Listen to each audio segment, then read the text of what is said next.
Hello students, एक chemistry classes में आपका फिर से वेलकम।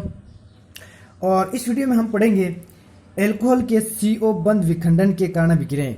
एल्कोहल की रासायनिक अभिक्रिया है बी टाइप की। इसमें क्या है, एल्कोहल के CO बंध विखंडन के कारण अर्थात कार्बन ऑक्सीजन के बीच का बंध जब टूटता है उसके कारण जो अभिक्रिया होती है उनको हम पढ़ेंगे।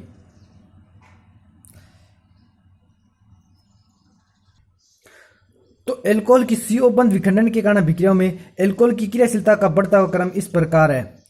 1 डिग्री एल्कोहल, इससे ज्यादा क्रियाशील होगा 2 डिग्री एल्कोहल, और 2 डिग्री से ज्यादा होगा 3 डिग्री एल्कोहल। कारण क्या है कि 3 डिग्री एल्कोहल सबसे ज्यादा क्रियाशील होगा CO बंध विखंडन अभिक्रियाओं में। इसका कारण ये होगा कि जैसे जैसे हम 1 डिग्री से 3 डिग्री एल्कोहल की तरफ चलते हैं तो एल्किल समूह की संख्या बढ़ती है, यानी प्लस आई प्रभाव वाले समूह बढ़ते हैं।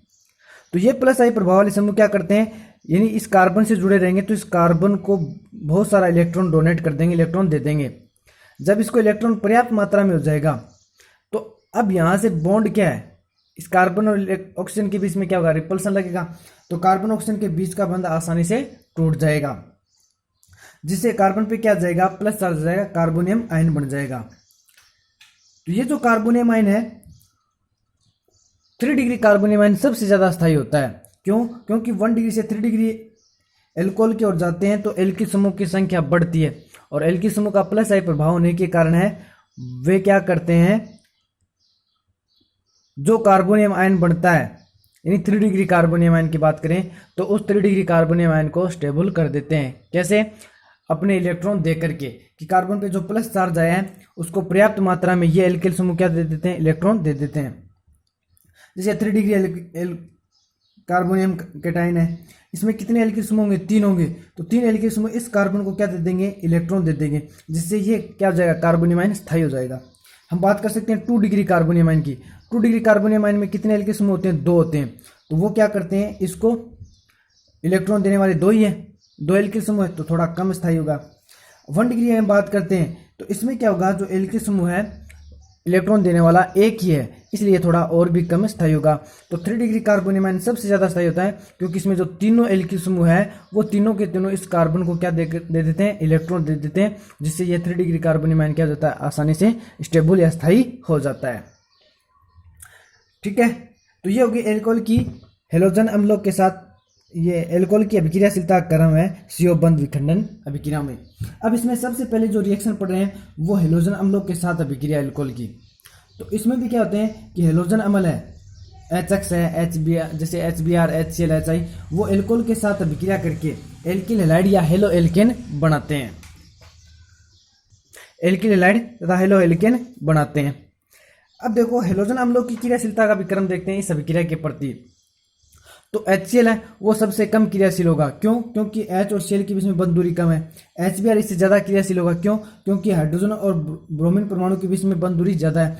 और HI सबसे ज्यादा क्रियाशील होगा। क्यों? क्योंकि हाइड्रोजन और आयोडीन के बीच में क्या है, जैसे जैसे आकार बढ़ता है बंध दूरी बढ़ती है, और बंध दूरी क्या होती है, क्रियाशीलता के समानुपाती होती है। जैसे जैसे बंध दूरी का मान बढ़ता है अभिक्रियाशीलता में वृद्धि होती है।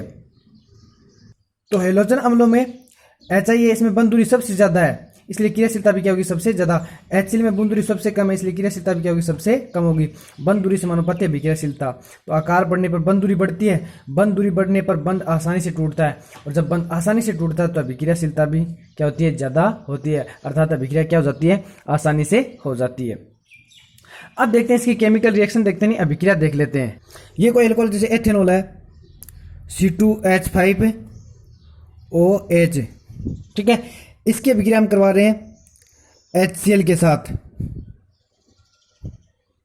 तो HCl है सबसे कम क्रियाशील होने के लिए हमें उत्प्रेरक लेना पड़ेगा ZnCl2 जिंक क्लोराइड, शुष्क जिंक क्लोराइड निर्जली कारक होता है। तो अब एल्कोहल में से क्या जाएगा, OH, और इसमें से क्या जाएगा H, क्योंकि कार्बन और ऑक्सीजन के बीच का बंध टूट रहा है। किसके बीच का, कार्बन ऑक्सीजन के बीच का बंध टूट रहा है, इन CO बंध विखंडन के कारण अभिक्रिया। तो ये जिंक क्लोराइड है, इस H2 को खींच लेगा, और यहाँ क्या बन जाएगा, C2H5Cl, एल्किल हैलाइड बच गया, और साथ में क्या बच गया, H2O, निर्जली कारक होने के कारण ZnCl2 H2 को ले जाएगा। ठीक है, फिर हम देख सकते हैं HBr की अभिक्रिया। तो 48% HBr है वो एथेनॉल के साथ अभिक्रिया कर सकता है, यानी इतना परसेंट HBr है वो रिएक्शन कर सकता है। तो यहाँ से भी कार्बन ऑक्सीजन के बीच का बॉन्ड टूटेगा और इधर किसमें से H जाएगा। तो यहाँ क्या बच गया CH3, फिर CH2। ये CH2 का बॉन्ड टूटने से संयोजकता कमी किसको जोड़ लेगा, Br को। और यहाँ क्या बचा, HOS मिलकर क्या बना देगा, H2O। तो यहाँ भी क्या बन गया, एल्किल ब्रोमाइड, मतलब एथिल ब्रोमाइड बन गया एथेनॉल से। फिर देख सकते हैं HI के साथ अभिक्रिया एल्कोहल की। देखो HBr में भी कोई उत्प्रेरक की जरूरत नहीं थी, क्यों, क्योंकि बंध दूरी बढ़ गई तो बॉन्ड आसानी से टूट जाएगा। और HI की भी बात कर सकते हैं, इसमें भी क्या होता है, आकार काफी बड़ा होने के कारण आयोडीन का बंध दूरी काफी बढ़ गई तो बहुत आसानी से बंध टूट जाएगा। अर्थात 85% हाइड्रोजन आयोडाइड भी क्या कर सकता है, एल्कोहल, इतनी मात्रा में भी HI क्या है, एल्कोहल के साथ आसानी से रिएक्शन करके ये OH बंध को और इधर से H टूट जाएगा। एल्कोहल का कार्बन के बीच का और ऑक्सीजन के बीच का बंध टूटेगा और हाइड्रोजन आयोडाइड में हाइड्रोजन और आयोडीन के बीच का बंध टूटेगा। और यहाँ क्या बन जाएगा, CH3 CH2। ये CH2 किसको ले जाएगा, I को, एथिल आयोडाइड, प्लस साथ में क्या बन जाएगा, H2O। ओके स्टूडेंट, तो इन सभी अभिक्रियाओं में कार्बन ऑक्सीजन के बीच का बंध टूटा है, कार्बन और ऑक्सीजन के बीच का क्या हुआ है, बंध टूटा है। और क्या बना है, एल्किल लैड यानी हेलो एल्किन बना और साथ में क्या बना है, जल बना है। तो इसमें तो देखो HCl में जिंक क्लोराइड की जरूरत पड़ी थी, क्यों, क्योंकि आकार काफी छोटा था, बंध दूरी कम है, इसलिए आसानी से अभिक्रिया नहीं होगी तो उत्प्रेरक लेना पड़ेगा। इसमें 68% तक, क्योंकि बंध दूरी थोड़ी सी बढ़ गई, तो 68% HBr वो भी रिएक्शन करके एथिल ब्रोमाइड बना सकता है, इसलिए।